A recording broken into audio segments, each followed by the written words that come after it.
Ahora sí. Listo, vamos a comenzar. Este es nuestro primer encuentro del Diplomado en Métodos Etnográficos. Yo les voy a pedir a ustedes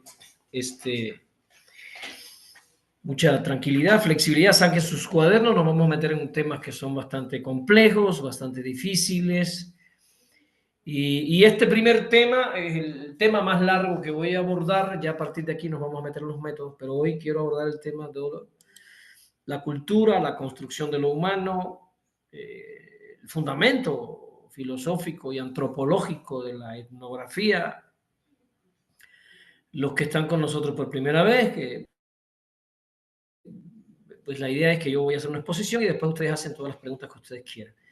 En algunas conferencias yo utilizo presentaciones y se las comparto, o utilizo otros materiales y se los comparto. Siempre que yo utilice un material, es un material que por supuesto les voy a compartir a ustedes, para que lo puedan ustedes leer, estudiar, sistematizar, etc. Vamos a comenzar hoy. Se está grabando esta intervención para que ustedes después puedan acceder a ella, como ya les expliqué. Primer elemento fundamental para poder entrar a la comprensión de cuál es la función, cuál es el fin, cuál es el objeto de la etnografía. Primero, hay dos preguntas básicas que la etnografía quiere contestar cuando empieza a estudiar los grupos humanos. Primero, ¿cómo funcionan los grupos humanos? Esa es una pregunta básica. Y segundo, ¿cómo los grupos humanos llegaron a ser lo que son? O sea, no solo cómo funcionan, sino cómo llegaron a constituirse en esos grupos que son, cómo llegaron a tener esas características, cómo llegaron a tener esos productos. Entonces aquí, para responder estas preguntas, voy a empezar a desarrollar desde el marxismo, que quede claro para todos los que son nuevos, desde la filosofía marxista, el fundamento primario de la etnografía. Primer elemento, el hombre es un ser biológico. Partimos de ahí. El hombre es un ser biológico que evoluciona junto, y fíjense lo que voy a decir, el hombre evoluciona junto con la naturaleza. No evoluciona dentro de la naturaleza, para no empezar a meter errores aquí que después nos traicionan. El hombre evoluciona junto con la naturaleza, no al margen, no dentro, no separado, no somos una especie más, somos el producto de la evolución de un complejo ecosistema. Somos un producto de la evaluación de un complejo entramado de vida, con condiciones bióticas, abióticas, y al final lo vamos a ver, sociopsicológicas. Lo primero que quede claro. El medio ambiente de una lagartija son las condiciones bióticas y abióticas. ¿Está claro, verdad? Las condiciones abióticas, las rocas, el aire, el clima. Y las condiciones bióticas, pues las otras especies, el reino Plantae, el reino Fungi, el reino Protozoos, bueno, los reinos de la vida, los 7 reinos. Pero el ser humano, cuando se define el medio ambiente del ser humano, no se puede decir que el medio ambiente del ser humano es lo biótico y lo abiótico, porque se comete un grave error. El ser humano tiene un medio ambiente que es la suma de lo biótico, de lo abiótico y de lo sociopsicológico. Fíjense qué interesante. Cuando usted tiene a un niño en condiciones de violencia, está afectando su medio ambiente. Fíjense qué interesante, porque el medio ambiente del niño incluye todo el conjunto de lo biótico, lo abiótico y lo sociopsicológico. O sea, la contaminación del agua afecta a un niño, la contaminación de las plantas, del aire afecta a un niño, pero también la violencia afecta a un niño. Ay, qué interesante. Me estoy metiendo en esto para dejar claro que el hombre es un ser biológico, pero con algo más. Con algo más. Lo biológico no agota lo humano. Quiero que así lo consideren. Los que ya han estado conmigo en otros diplomados saben ya para dónde voy, porque ya lo hemos discutido varias veces. Esto les va a servir como consolidación. Lo biológico no agota lo humano. Lo biótico y lo abiótico no agotan la humanidad. La humanidad es más que eso. Pero aclaro que lo otro que forma la humanidad está dentro de las condiciones de vida del ser humano. Bien, esta primera parte quería dejarla clara, ahora voy a la segunda parte. Ya dije que el hombre es lo biótico más lo abiótico más algo más. O sea, el hombre es la biología más otra cosa. Ahora voy en mi segundo momento a dejar claro qué es esa otra cosa. Pero quiero dejar claro también los límites de esa otra cosa. Y el impacto de eso otro que forma al hombre, que no está en su biología. Todos los representantes del reino Animalia, todos los representantes del reino Animalia, al nacer nacen definidos genéticamente. Todos. Una rana desde que nace ya se sabe que va a ser rana. Y se sabe todo el proceso biológico que va a ocurrir hasta que sea una rana adulta. Si no se la come una serpiente, si no la... ¿no? Un perro al nacer nace perro. De perro no puede salir. No puede nacer perro y terminar gato. No puede nacer perro y terminar vaca. No puede nacer perro y terminar albañil. No, eso no puede ser. El perro nace, perro crece, perro se desarrolla, perro se reproduce y perro se muere. Están encerrados en su biología. Las otras especies no pueden salirse de su biología. Hay una jaula que es, por supuesto, determinada por esas condiciones genéticas que caracterizan a eso que llamamos especie. Todos pertenecemos a una especie y esa especie nos hereda, nos lega a nosotros ciertas características de especie. ¿Está claro, verdad? Y nosotros nos diferenciamos de una rana, nos diferenciamos de...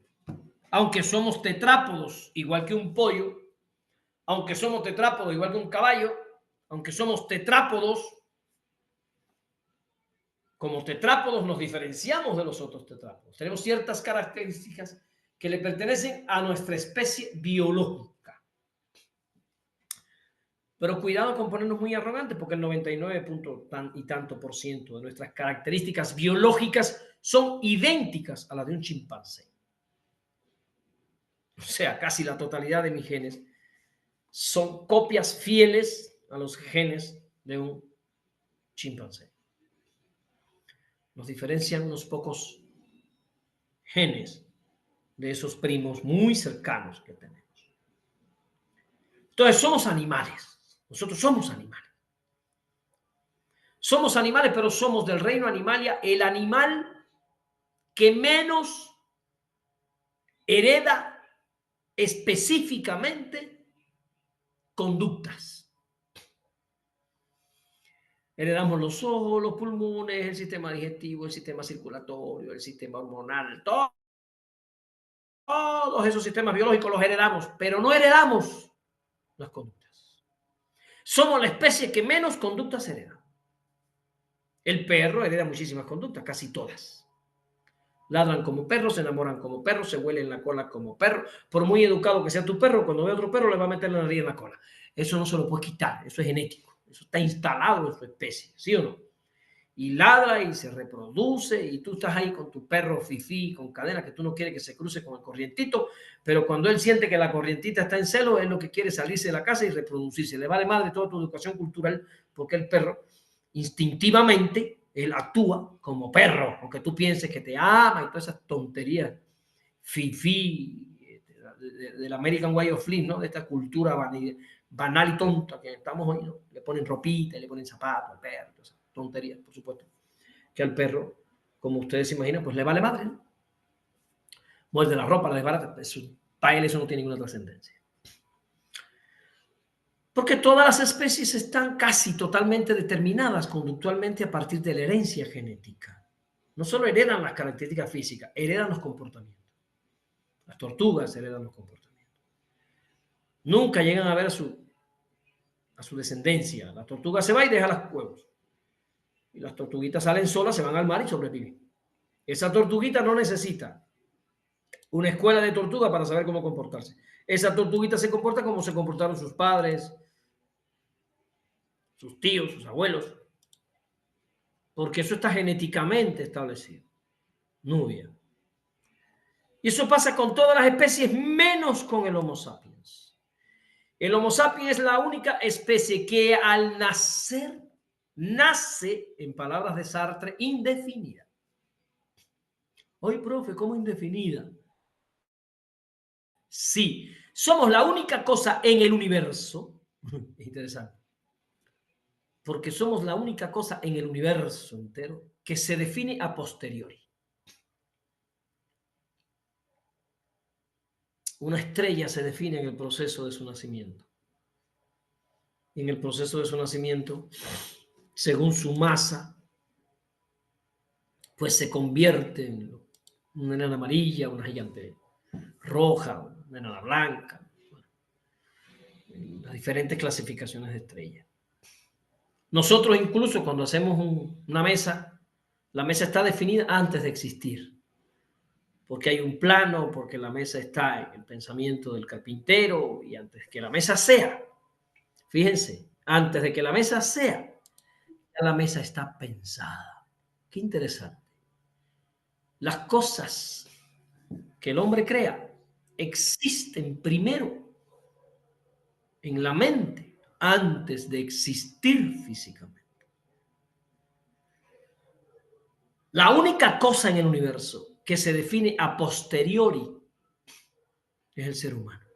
Como dice Sartre en ese excelente ensayo que se llama El existencialismo es un humanismo. Escriban todos los libros que yo mencione porque los van a tener que ojear, ¿no? En ese ensayo, un ensayo corto, igual hoy lo trabajamos como disfrute, los que son nuevos en mis cursos, yo no dejo tarea, yo dejo disfrutes. Lo dejo para que usted disfrute. Se deja para que usted lo saboree, lo deguste. Si usted lo va a hacer así, obligado, no haga ni madre, deje, mejor duérmase y siga en su banalidad capitalista. Aquí se dejan cosas para disfrutar, para usarlas. Porque si no, entonces eso no produce un crecimiento, no lo produce. Entonces decía, Sartre en ese ensayo, el existencialismo es un humanismo, nos dice, nacemos indefinidos, somos un proyecto. De hecho, nunca, la única cosa que nunca está acabada en el universo, somos nosotros. Nunca. Solo sabemos lo que vinimos a hacer segundos antes de morirnos. Pudiéramos decir, sí, mira, esto fui. Pero como no sabemos cuándo nos vamos a morir, siempre estamos siendo. O sea, una muchacha puede aguantar maltratos hasta que ella decida. O sea, ella es una muchacha maltratada hasta que ella decida. Ella está siendo. Mañana pudiera ser una muchacha con autoestima que le dio una patada en la cola al maltratador y listo. Y se define como otra cosa. Porque nosotros no solo nacemos indefinidos, nos definimos en la praxis. Esa es otra cosa interesante que tenemos que dejar muy clara. No nos definimos en las ideas, no nos definimos en los sueños, no nos definimos en los deseos, no nos definimos en los gustos, nos definimos en la praxis, en lo que hacemos. En lo que hacemos se sabe lo que estamos siendo, no lo que somos. Y si quieres remarquen ahí, nunca somos. Pónganlo en mayúscula y pásenle por arriba un marcador. Nunca somos, aunque un perro es un perro. Un gato es un perro. Nosotros nunca somos. Nosotros siempre estamos siendo.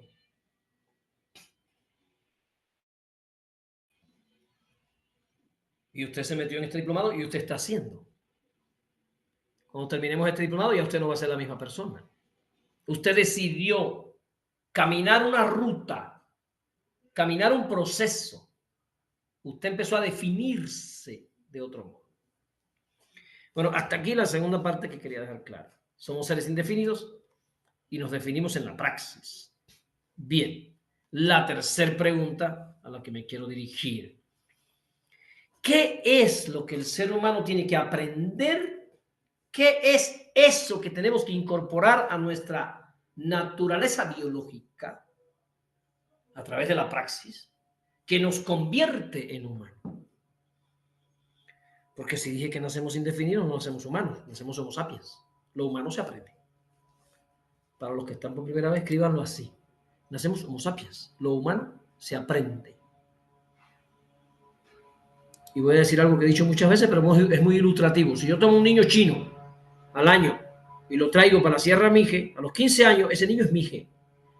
Y van a decir, parece chino, pero es Mije. Habla como Mije, sueña como Mije, come como Mije, le gusta la tortilla, le gusta el chapulín, le gusta el picante. Hace todo como Mije. Por tanto, él no estaba definido. Él se definió aquí. En esos 16 años, tuvo un año en China, después vino para acá. Entonces, no se nace humano, se nace homo sapiens. Lo humano se aprende. Eso es fundamental entenderlo en antropología, que lo humano se aprende. ¿Y qué tengo que aprender para volverme humano? Eso es una excelente pregunta. Lo que tengo que aprender para volverme humano es la cultura. La cultura. No dije la lengua, no dije los hábitos, no dije lo otro, dije la cultura. Y hoy me voy a dedicar a definir eso. Pero hoy le voy a poner más contenido que lo que he abordado en otros momentos con otros compañeros que están aquí repitiéndolos y probando. ¿Qué es lo que tiene que aprender el hombre para volverse hombre? Bueno, ¿qué tiene que aprender el Homo sapiens para humanizarse? La cultura. Emmanuel Alejandro, la cultura. ¿Qué diferencia un chino de un zapoteca? La cultura. ¿Qué diferencia un griego de un cubano? La cultura. ¿Dónde el hombre empieza a definirse? En la cultura. Somos entonces biología más cultura. Biología culturalizada.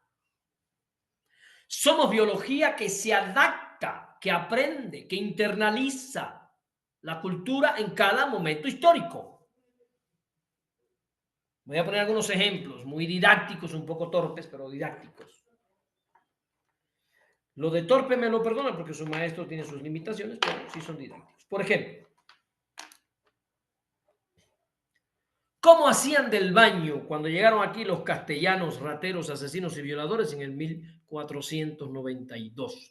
Bueno, llegaron a mi país, a Cuba, 1492. Aquí llegaron en 1519. 25 años después. Pues se metían detrás de un árbol ahí y ahí hacían sus necesidades. Me imagino que se limpiaban con unas hojas. No te vas a imaginar un castellano llegando a la nagua con un rollo de papel higiénico en la cintura. ¿Por qué? Porque eso no se había inventado todavía. La gente no se limpiaba las nalgas con papel higiénico. El rey se las limpiaba con hierba. Con hierba. Vamos. Así se hacía del baño. Y se limpiaban con hierba, porque si me pregunto cómo hacían del baño los cromañones, los neandertales, pues eso se agachaban, apretaban, soltaban y seguían y se limpiaban. Ay, profe, esa gente le apestaba su cola. No, en esa época ese olor no producía repugnancia. No producía rechazo, el olor a cola de neandertal. Todavía no existía el perfume Chanel. Los neandertales le valía la cola, le valía el sudor, le valía todo eso, porque en ese momento histórico eso no era algo que el humano rechazara. ¿Cómo se hace del baño hoy? Bueno, hoy usted necesita privacidad. No vas a querer hacer del baño yo mirándote ahí, platicando de etnografía y tú en el baño. Pues no, tú necesitas privacidad.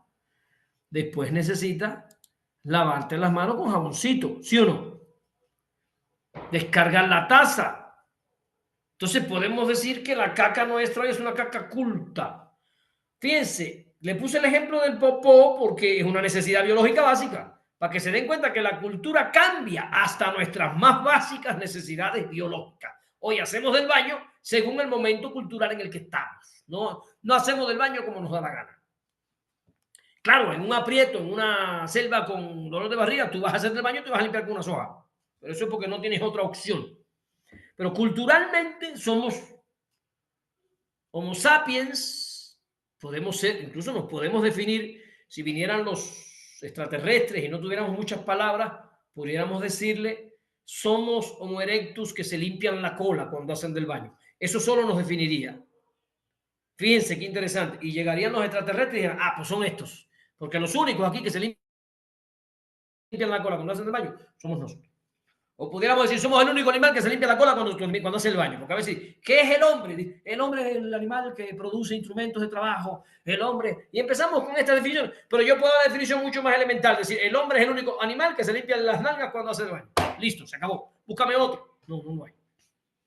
No, el hombre es el único animal que se limpia la boca, que se lava la boca con un cepillo. Sale. Lo que quiero que entiendan es que con el aprendizaje de la cultura, el hombre y la mujer cambian.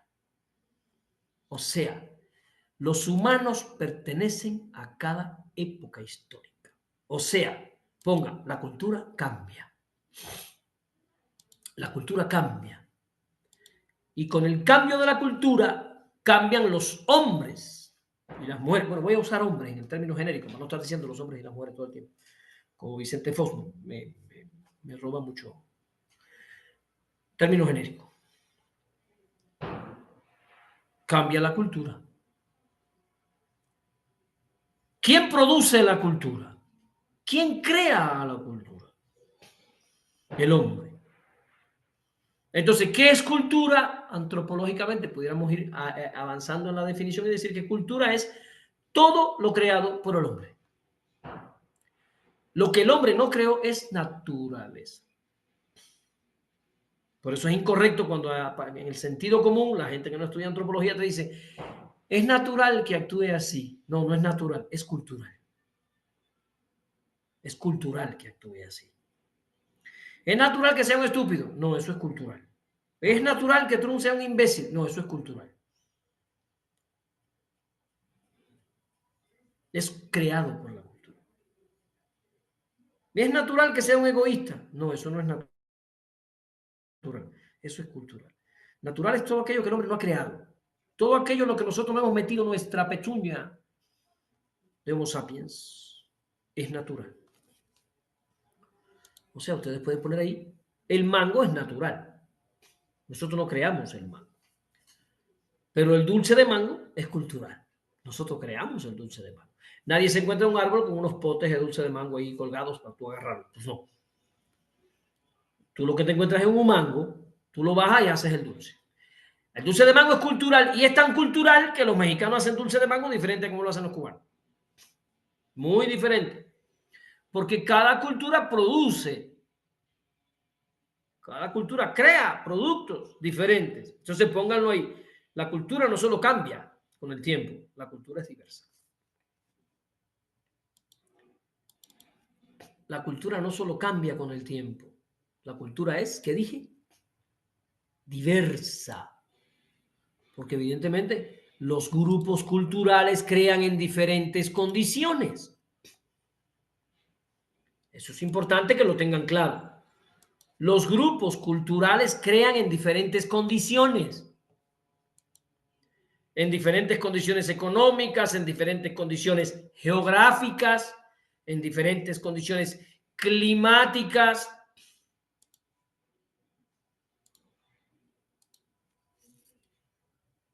¿Por qué la cultura ancestral oaxaqueña come chapulines? Pues porque aquí había chapulines. ¿Y por qué come chicatana? Porque aquí había chicatana. ¿Por qué nuestra cultura ancestral no comía carne de res? Porque aquí no habían vacas, la trajeron los castellanos. ¿Sí? Aquí no se comía carne de res. Tampoco se comía carne de pollo. Fíjense qué interesante. ¿Qué comíamos? Tlacuache, chapulines, chicatanas, jabalíes, ¿no? Serpientes, son muy sabrosas. Arañas, también son muy sabrosas. Gusanos. Usted va a Chiapas y te ponen ahí los platos de gusanos en la mesa. Muy sabrosos, un poco difíciles para quien no lo ha comido nunca como yo, la primera vez. Yo en una conferencia tenía 400 personas delante, yo estaba dando una conferencia y me trajeron el plato aquel de gusano y todo el mundo esperando que yo lo comiera para que yo dijera lo rico que era. Yo en mi vida había comido un gusano, imagínense ustedes. ¿Qué ocurre ahí? Ahí hay un choque cultural. Yo me estoy enfrentando a un proceso cultural diferente al mío.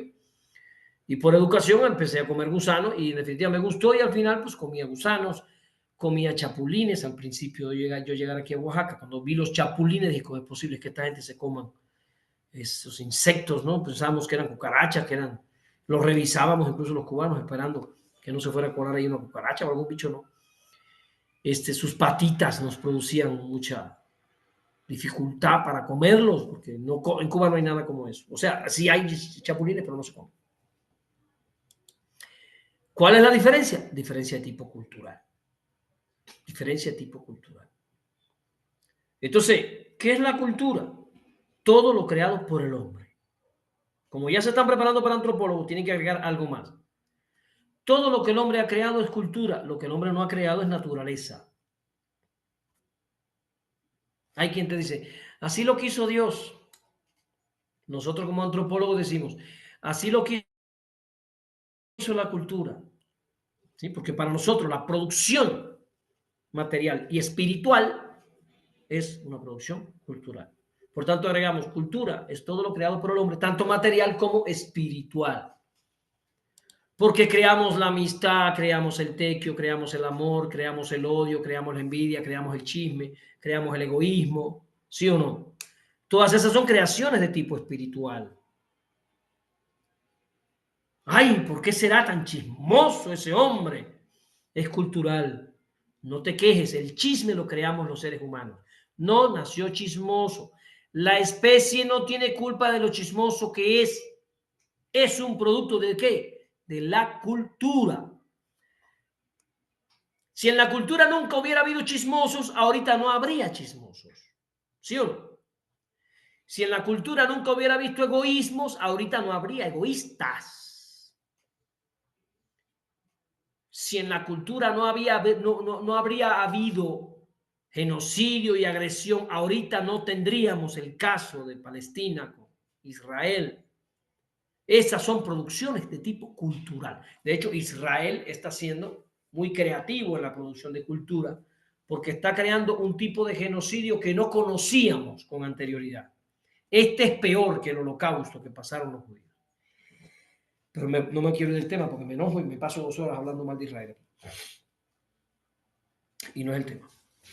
Entonces, dije, cultura es todo lo creado por el hombre, tanto material como espiritual. Entendamos eso. Cuando vamos a entrar como etnógrafos a estudiar una comunidad, vamos a encontrarnos productos tangibles y vamos a encontrarnos producciones intangibles. O sea, nos vamos a encontrar en una comunidad producciones materiales y nos vamos a encontrar en una comunidad producciones de tipo espiritual, relaciones. Y uno de los, bueno, el primer libro que abrió así ya el estudio cultural, etnográfico en la historia de la humanidad, este libro de Malinowski, del que me imagino que han oído hablar muchas veces, Malinowski. Precisamente él se dedicó a estudiar, entre otras cosas, los procesos de intercambio de productos en esas culturas que él estaba indagando, ¿no? Entonces, hasta aquí dije, cultura es todo lo creado por el hombre, tanto material como espiritual. Ahora, agreguen otra cosa, porque no creamos la cultura abstractamente. Creamos la cultura Habría que poner cultura es todo lo creado por el hombre, tanto material como espiritual, en un momento histórico concreto. No es lo mismo la cultura que se crea en el siglo XXI que la cultura del siglo XX. En el siglo XX no teníamos el TikTok, no teníamos el Face, no teníamos el WhatsApp. Si hubiera habido TikTok en la época, en 1910, probablemente no hubiera habido Revolución Mexicana, porque Zapata hubiera estado en el TikTok entretenido y no se había levantado, no se habría levantado contra aquello. Probablemente, digo, hoy en día es mucho más difícil levantarse contra las injusticias porque la gente está entretenida. Porque esta es la época de los más medios, del entretenimiento, de la banalidad, de la imbecilidad en masa, ¿no? Entonces ahí estamos viendo en el TikTok a la otra moviendo su cola para que le den like por la cola que la vida le dio. Ni siquiera pone ahí un poema para ver su inteligencia. No, ella lo que enseña son las nalgas. Ella misma es su propia cosificadora, ella misma se cosifica, ella se vuelve una persona con nalgas, no es un ser humano. Y esta es la época de eso, ¿no? Y se pone ahí y baila delante de las cámaras. Y lo que está enseñando son las chichis y las nalgas. Y ahí tiene, quién sabe, 10.000 likes.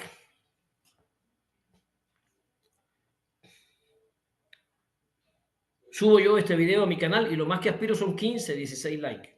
La gente no tiene tiempo para la cultura ni para el estudio. La gente está en videos de 15 segundos y ya se aburren. Pasan para otro. Estoy explicando esto para que se den cuenta que la cultura se crea en condiciones históricas concretas. La cultura no se crea abstractamente. Por eso la cultura pertenece a una época. La cultura pertenece a una época específica. Y si quieren pongan ahí una frase de Carlos Marx que me encanta. Los hijos se parecen más a su época que a sus padres. Los padres que se enojan con sus hijos porque son así, asados, asados. Eso es resultado de la época en la que ellos viven. Los hijos se parecen más a la época que a sus padres. Ahora, agreguemos otra cosa. Cultura es todo lo creado por el hombre, tanto material como espiritual, en un momento histórico, pero también en determinadas condiciones económicas. ¿Por qué? Porque tenemos una cultura popular, tenemos una cultura de los pueblos marginados, tenemos una cultura de los grupos pobres, tenemos una cultura de los alcohólicos, tenemos una cultura de los grupos, de los homeless en Estados Unidos, etcétera. Tenemos una cultura de la clase media, tenemos una cultura de los campos, como le llamaba Bourdieu, los campos. Una cultura de la clase media de educadores oaxaqueños, los maestros de la 22, la única no hay dos. Tienen un modo de vivir, un tipo de casa, un tipo de comida, un tipo de carro, tienen una cotidianidad diferente al campesino, a la ama de casa, al que está pidiendo limosna. O sea, lo que quiero que se den cuenta es que la cultura no es algo monolítico. No es una creación monolítica de todos los seres humanos en igualdad de condiciones.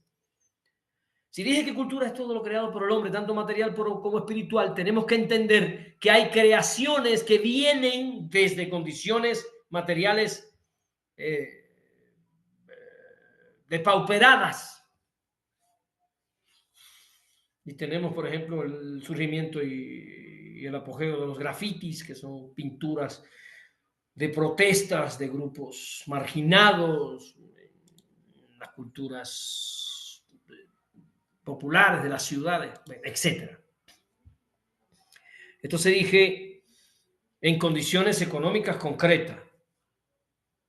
También pudiéramos agregar, bueno, cultura es todo lo creado por el hombre, tanto material como espiritual, en un momento histórico, en condiciones económicas concretas, y entonces podemos agregar también con una intencionalidad política, religiosa, filosófica, jurídica, etcétera. Porque los seres humanos crean valores espirituales, valores religiosos. O sea, hay una cultura religiosa creada con intenciones religiosas, ¿o no?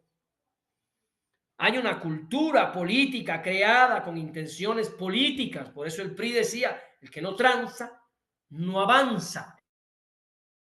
Eso es una cultura creada por un partido en un momento histórico. Por eso cuando Peña dijo, no sé si se acuerdan, Peña dijo que la corrupción en México era genética, hereditaria, algo así dijo, un disparate así dijo, uno se da cuenta que él no tiene idea de lo que es la etnografía, que es un tonto hablando de lo que no sabe. Porque un etnógrafo tiene que decir sí, en México hay una cultura de la corrupción, pero esa cultura pertenece fundamentalmente a la clase opulente, no a la clase oprimida.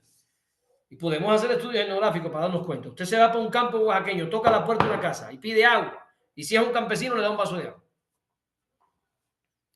Bueno, habría que ver, ¿no? Pues ya te venden una botella de Bonafón. Ya no es ya el agua no la regalamos, la cultura es que se vende, se compra. De hecho, está en un restaurante, pides un vaso de agua y te dice, no, no tenemos, pero tenemos botellita, ¿quieres una? Porque se ha creado una cultura de que el agua es una mercancía. Ya no es un derecho humano, ya no es una posesión colectiva, ya no es un líquido fundamental para la vida al que todos tenemos acceso. No, si tienes sed, búscate 10 pesos y si no, a ver cómo le haces. Chúpate la sangre, a ver, abre la boca cuando llueve, pero agua no tomas. Eso es una cultura actual que se está creando. Yo estoy intentando que se den cuenta que la cultura no es algo monolítico, no es algo definido, no es algo que nos caracteriza a todos. Ahorita voy a explicar que hay elementos culturales que pertenecen a todos, pero hay ramificaciones que se van especificando según los grupos, según las regiones, según los pueblos, etc. Y por último, quiero dar otra característica de cultura. Fíjate, Yamile, que he dado más cosas de cultura hoy que las que había dado otras veces. Como es etnografía, ¿no? Porque la otra vez se definía cultura, pero la pedagogía, y no me metía en estas discusiones. Pero está claro que cultura es todo lo creado por el hombre, tanto material como espiritual, en un momento histórico concreto, en condiciones materiales específicas, ¿no? Con una intención, una intencionalidad que puede ser política, religiosa, filosófica, jurídica, etcétera. Y voy a agregar además, porque me voy a meter con Antonio Gramsci, que cultura es, además de todo eso, la cultura expresa un nivel de hegemonía, de subalternidad o de libertad. Usted puede ser culturalmente esclavo y no tener ni idea de lo esclavo que es. Porque la cultura también es un espacio de dominación. Es un espacio de disputa donde la libertad del ser humano se está negociando, se está disputando con las clases económicas en el poder que establecen los criterios culturales hegemónicos que se van a generalizar en una sociedad específica. ¿Me expliqué hasta aquí? Emanuel Alejandro. Ahora voy a dejar clara alguna cosa. La cultura no es algo monolítico, lo dije varias veces, pero tampoco es algo cerrado en sí mismo. Digamos que la cultura que forma un ser humano es como una cebolla que tiene muchas capas. Y por eso la identidad de un ser humano es una cebolla. Y para descubrir la identidad de un ser humano tienes que ir destapando capas de la cebolla y llorando cuando vas de una capa a otra. ¿Por qué? Porque yo me identifico culturalmente, en primer lugar, como cubano. Hablo como cubano, doy mis conferencias como cubano, parece que estoy enojado, parece que estoy peleando, porque así, ¿no? Ya habla muy rápido, no se entiende lo que dice ese señor, porque atropella las palabras. Es una marca cultural, digamos. Pero yo también me defino como hombre, como un hombre que creció en Cuba, con un tipo de relación con la mujer diferente. Ahí está mi identidad, pero también hay una cultura. También me defino como ateo, sin creencias, sin dioses, sin destino, sin karma. No creo en nada de eso, son inventos. A veces pienso. Dañinos, además, pienso a veces. Porque le arrebatan al hombre la responsabilidad de su existencia, de sus decisiones, de su vida. Si a mí me pasa algo malo, no voy a pensar que fue el karma ni el destino, por supuesto que no. ¿Qué hice? ¿Dónde metí la pata? ¿Qué decisión tomé que estoy aquí? pero también me defino como hijo. También me defino como padre. Fíjense que en la formación de mi identidad cultural, el peso específico de ser padre está por encima del peso específico de ser pareja. Para mí es más importante ser padre que tener una pareja. O sea, ser padre a mí me define en muchos criterios de mi existencia, ¿no? Hay gente que se define mucho por sus creencias religiosas, ¿no? Y va a comer y dice gracias a Dios y está con su pareja en la cama, ay, si Dios quiere, y para todo anda con Dios para allá y para acá, porque te das cuenta que en su identidad como ser humano lo religioso tiene un papel protagónico con respecto a los otros elementos que componen su identidad o su cultura desarrollada personal a través de su vida. O sea, la estructura identitaria de cada quien difiere. La organización de los elementos identitarios que terminan no es la misma para todos, ¿no? Y hay quien tiene una madre enferma y él es el que la cuida y ser hijo para él es mucho más importante que otras determinaciones de su existencia y se dedica totalmente a cuidar y a proteger a su anciana madre, ¿no? Entonces te vas dando cuenta, ¿no? Hasta aquí me estoy explicando, ¿verdad? Estas son cosas que tenemos que pensar porque si nos vamos a meter en la etnografía, vamos a estudiar grupos humanos, pues tenemos que ir pensando cómo concebimos la construcción de eso que llamamos humano. Entonces, hasta aquí voy a decir varias cosas como cierre. Lo humano es una construcción de tipo histórica. O sea, los humanos de hace 100 años no son los mismos humanos de ahora. Lo humano es un constructo cultural, histórico, concreto. Lo humano es una construcción política. No existe un humano neutro, eso es mentira. Todos somos políticos, querramos o no, nos guste o no. Usted va por Xochitl o usted va por Claudia. Aquí no hay términos medios. No, yo no voto, entonces va por Xochitl. No hay términos medios. El ser humano es un ser político como formación básica. ¿Por qué? Pues porque es un ser humano que en su vida real está en condiciones económicas, tiene que sobrevivir, tiene que trabajar, tiene que comer, tiene que alimentar a su familia, a sus hijos, y eso lo mete en una dinámica de tipo política, porque vivimos en una sociedad de clases, ¿no? Donde unos tienen y otros no tienen. Él es un desposeído, y eso lo mete en una dinámica política, aunque él no quiera. No, yo no soy político, pero yo sí me gusta trabajar y yo tengo mi patrón y yo hago lo que me dice el patrón. ¿Qué hora es, mijo? La que usted quiera, mi jefe. Eso es un acto político. La subalternidad y el sometimiento para sobrevivir. Es una decisión de tipo política. Y dije, lo humano es una producción además de tipo geográfica. Esa no la he tocado en otros momentos, pero quiero tocarla ahora. Somos producto también de una geografía. Ay, profe, ¿cómo que somos producto de una geografía? Yo no entiendo. A ver, te explico. Los oaxaqueños son chaparritos, de espaldas anchas, piernas gordas. ¿Por qué? Porque esto está lleno de arriba, de montañas para arriba, para abajo. Se pasan sube y baja, sube y baja, sube y baja. ¿Sí? Un gringo viene para aquí y se le dobla el lomo a los 6 meses, porque son altos, flacos, espigados, porque ese diseño, ese cuerpo está diseñado en las llanuras. Entonces tienes a los africanos negros, ese color está determinado por las condiciones geográficas. Tienes a los europeos blancos, ojiazules. Hay condiciones geográficas que dibujaron nuestras mínimas diferencias en colores, tamaños, formas. Y también la geografía, con su riqueza biótica y abiótica, determinó nuestra forma de comer, nuestra forma de cocinar, nuestra forma de ser, todo, ¿no? Y tú preguntas, ¿por qué en México comen tortilla de mano así, en el comal, así que? Pues porque aquí se inventó el maíz. ¿Y por qué en Cuba no comen tortilla? Porque allí no había maíz. Eso lo inventaron aquí. ¿Y en Cuba qué comían? ¿No comen? Pues comemos una cosa que se llama casabe, que se hace de la yuca.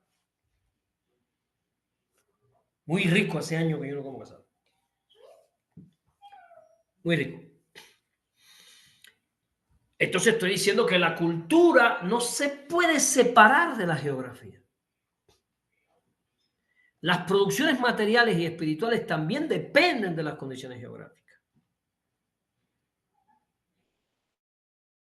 Y entonces te vas a encontrar que regiones del mundo con mucha lluvia, como Malasia, etcétera, tienen dioses muy importantes que se ocupan de la lluvia, ¿no? Regiones como México, con muchos terremotos, con muchos movimientos sísmicos, tienen dioses que se ocupan, que se encargan, bueno, en la construcción cultural de nuestro pueblo, de los sismos, ¿no?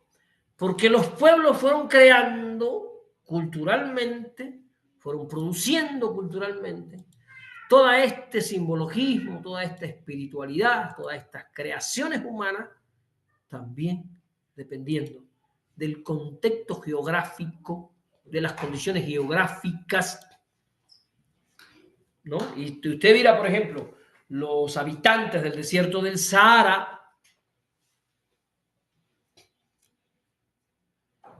tienen una forma de vestir totalmente diferente a los habitantes de Oaxaca. ¿Por qué? Pues porque viven en el desierto. Se cubren completamente, completamente. ¿Para qué? No les da calor. Por supuesto, hay tanta calor que no se pueden descubrir. ¿Por qué? Porque si tú en medio de tanta calor te quitas la ropa, abres la transpiración de la piel directamente con el medio ambiente, se produce un sobrecalentamiento, te da un shock térmico y te mueres. Ahí en la primaria el niño me pregunta, oiga, doctor, ¿usted no le da calor? Porque yo tengo una chamarra blanca, totalmente blanca, y en estos días de mucho calor yo me pongo mi chamarra, me pongo estas cosas de aquí arriba, ¿no? La caperuza de la chamarra, y la gente dice, ese güey, ese güero se está ahogando. No, yo voy fresquísimo, yo voy lo más fresco que tú crees. ¿Por qué? Porque esa chamarra blanca, además, refleja la luz del sol, impide el intercambio de calor de mi cuerpo con el medio ambiente, que está a 40 grados, y yo me siento mucho más fresco. Ah, caramba, sí, la forma de vestirnos depende del lugar donde vivimos. Me estoy explicando, Nubia. Hay una novela que se llama, si quieren búsquenla y léanla, les va a encantar. Yo me la leí en mi adolescencia. Se llama El país de las sombras largas. El país de las sombras largas. Los polos, los esquimales. Esa novela recrea la vida de los esquimales hace 40 años, 50 años, no ahora. No estoy diciendo que ahora sea así, para no entrar en conflicto. Usted llegaba a casa de un esquimal, al iglú. Lo primero que el esquimal te ofrecía como bienvenida, si tú llegabas, era a su esposa para que cohabitaras con ella. Y si no te acostabas con la señora, te podía matar porque era una ofensa. Tenías que acostarte con la señora del esquimal. Y él iba a querer además que te acostaras varias noches, si es posible, todas las noches de tu visita. Tú ibas a estar durmiendo y teniendo relaciones sexuales con la esposa del esquimal. Voy a explicar geográficamente por qué, antes de que estén aquí los compañeros haciendo las maletas para irse por allá. Primero dije que eso hace muchos años. No vas a ir ahora a eso y vas a encontrar eso, porque como dije ahorita, la cultura cambia.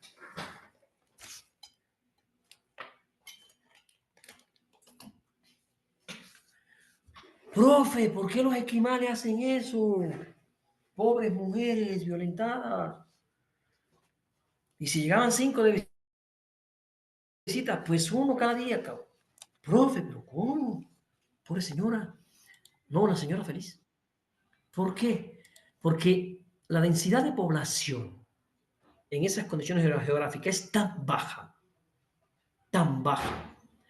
que ellos se veían obligados a casarse con primos, con parentelas muy cercanas, y se arriesgaban al fenómeno de la consanguinidad, a tener hijos con deficiencia. Entonces, cuando llegaba un hombre, llegaba una potencia genética diferente.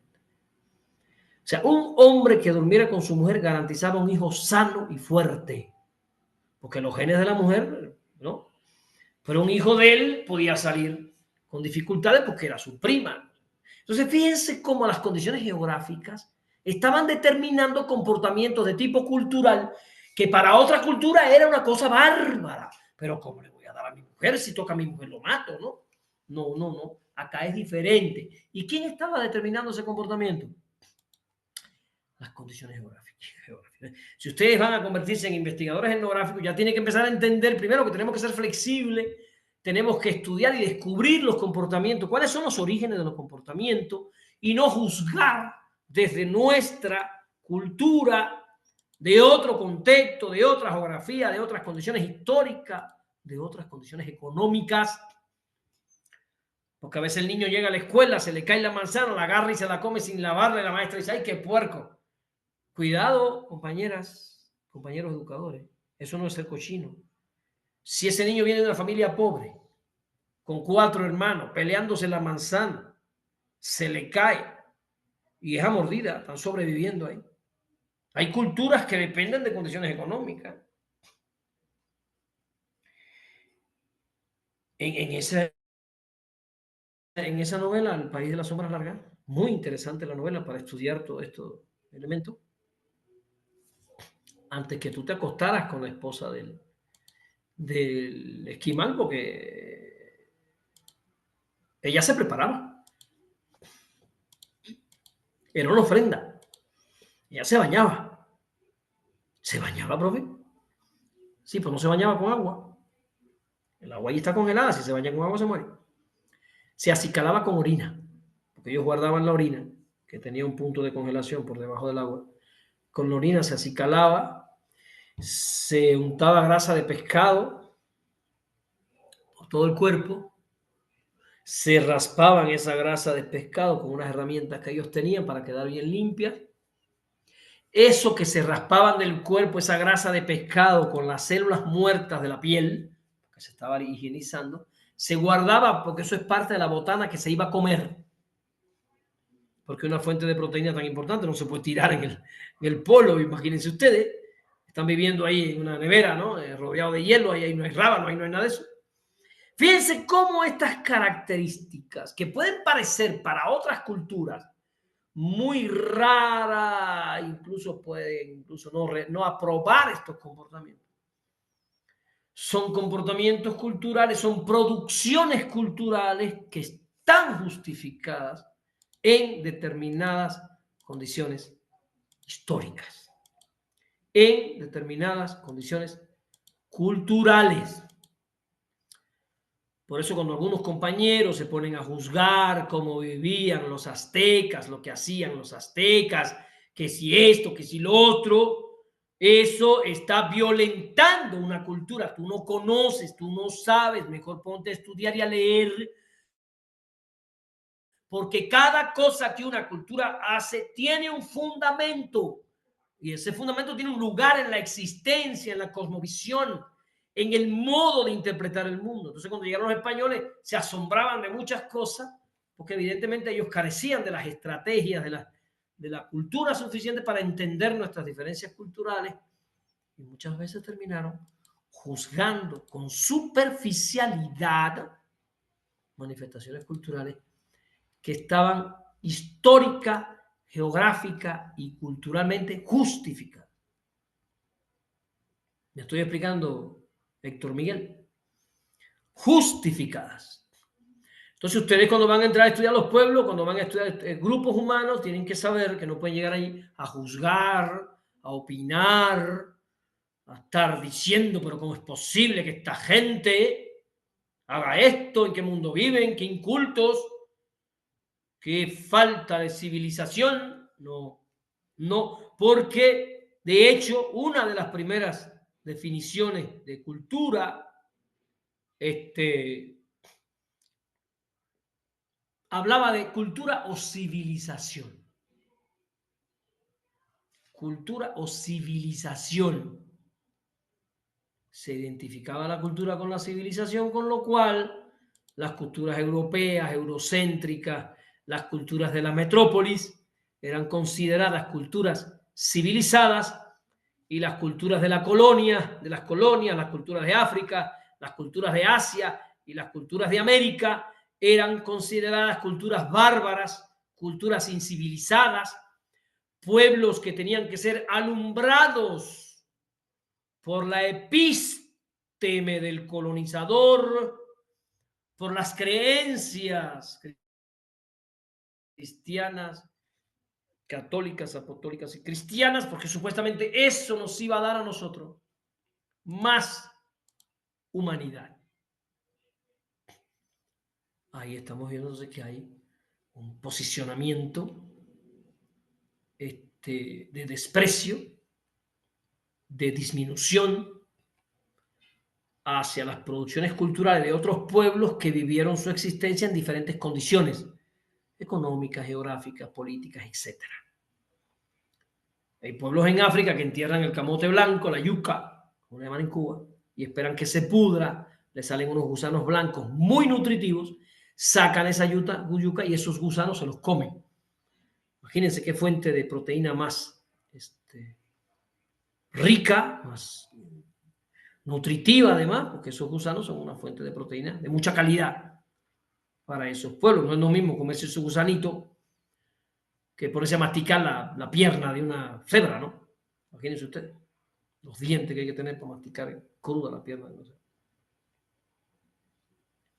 Entonces, hasta aquí nos hemos metido en el día de hoy en la definición de cultura. Después yo voy a seguir retomando definiciones de cultura en otras.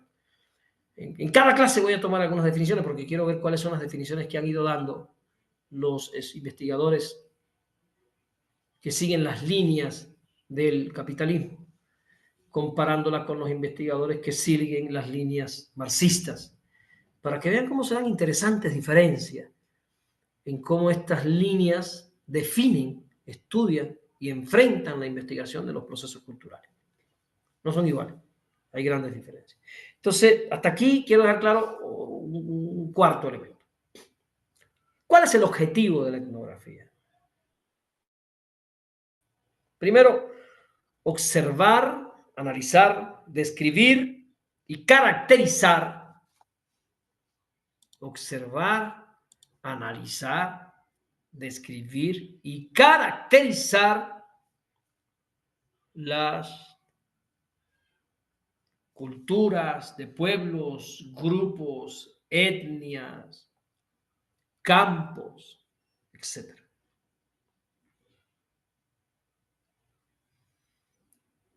Mediante técnicas de recolección de datos. O sea, la etnografía se ocupa de analizar y observar, o observar y analizar grupos humanos en sus particularidades, en sus especificidades.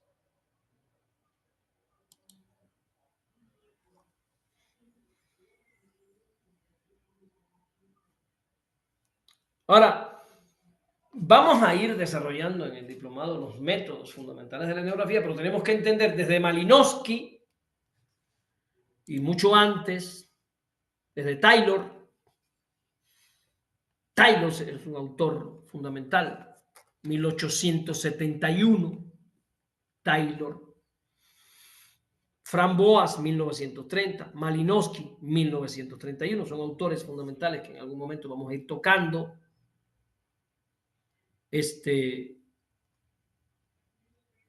Para todos estos autores, desde el principio, desde el inicio, el método fundamental de la investigación etnográfica es, o ha sido, la observación participante. O sea, estar en el campo. Usted no puede hacer un estudio etnográfico sin estar en el campo. Ir allí, estar allí, convivir allí, convertirse hasta donde sea posible. Lo vamos a ver más adelante, pero yo hoy quiero dejar claro, porque tenemos maestros, por ejemplo, que nos mandan a regiones triquis, mijes, zapotecas, mixtecas, se pasan 10 años ahí, y a los 10 años no hablan triqui, no hablan zapoteco, no hablan mixteco, con lo cual entonces la primera conclusión que un etnógrafo sacaría es que lleva 10 años allí sin comprender esa cultura, sin entender esa cultura. Porque queda claro que el primer elemento de una cultura que yo tengo que atrapar para yo poder entrar en el proceso de desentrañar sus producciones espirituales, es la lengua. Y pueden ustedes poner ahí, la lengua es la hija más amada, la primeriza, la hija más legítima de la cultura. Si se pierde la lengua, se pierde toda la cultura. Ninguna cultura puede superar la desaparición de su lengua, porque toda la producción espiritual y simbólica de una cultura rota en torno a las palabras. Palabras que son creadas para mandar sentidos y significados. Palabras que son creadas para decir cosas en determinados contextos. Si yo no domino esa lengua, no domino la palabra, no domino los contextos, no domino los matices, es imposible que yo pueda llegar a una comprensión real de esa cultura. Está claro, ¿verdad? Al menos para que lo piensen, para que lo razonen. Bueno, hasta aquí lo que yo le quería compartir hoy, en este primer momento, en este primer acercamiento a la etnografía. Nos detuvimos a estudiar la cultura porque partí dejando claro que el hombre es construido culturalmente. Bueno, déjanos decirlo así. El hombre es un ser biológico. El hombre es un animal con cultura. El hombre es un animal que se culturaliza. Y a partir de todo lo que hemos visto hoy de cultura, pueden decir el hombre es un animal simbólico, o sea, que produce símbolos. El hombre es un animal que interpreta, que simboliza, que representa, ¿no? El hombre es un animal material y es un animal espiritual. El hombre vive en dos realidades, en su realidad material e histórica y en su espiritualidad histórica e inmaterial. El hombre vive de los sueños, pero también del plato de comida. O sea, somos una combinación de lo material y lo espiritual, de lo tangible y lo intangible, de lo concreto y lo simbólico. Alguna gente se van al mundo de lo ideal y lo simbólico y viven allá enajenados. Otros están en el mundo de lo material y solo lo material, buscando lo material y también están enajenados. Tiene que haber un equilibrio en el hombre, como dice la cruz del Quetzalcóatl. Interesante filosofía. La cruz del Quetzalcóatl, cuyo centro representa el ombligo del hombre, que es el ombligo del mundo, y representa el equilibrio. Y es interesante porque en el plano horizontal ellos hablaban del equilibrio entre lo material y lo espiritual. En el plano vertical. La terrenalidad del Quetzalcóatl y la belleza y la espiritualidad del Quetzalcóatl. ¡Qué belleza! Esta gente era más sabia de lo que nosotros podemos creer. Nos ponemos a interpretar la cruz del Quetzalcóatl y decimos, esta gente se había leído a Freud, Sigmund Freud, que todavía no había nacido. Fíjense cómo ellos buscaban el equilibrio del hombre. Ni tan abajo, ni tan terrenal que te vuelvas un egoísta, un ambicioso, incapaz de reconocer al otro ser humano con tu hambre de cosas materiales. Ni tan arriba que separes los pies de la tierra y te enajedes de la vida concreta y andes en las nubes sin ver el hambre de los niños, sin ver el terrible sufrimiento de Palestina. Hay que estar en un equilibrio. Necesitamos lo material y necesitamos lo espiritual en un equilibrio que construya lo humano en su dignidad y en su libertad, ni atados a lo material ni enajenados en lo espiritual. El yo en un equilibrio entre ambas cosas, construyendo el mundo. Bien, hasta aquí lo que yo quería compartir con ustedes. Ahora sí, voy a dejar de grabar para que empiece la sesión de preguntas. Me despido porque esto va a subir al canal. Nos vemos en la victoria. Ya saben que la victoria sea nuestro hábitus y nos posicionamos en este diplomado en contra del genocidio, nuestro querido hermano pueblo palestino.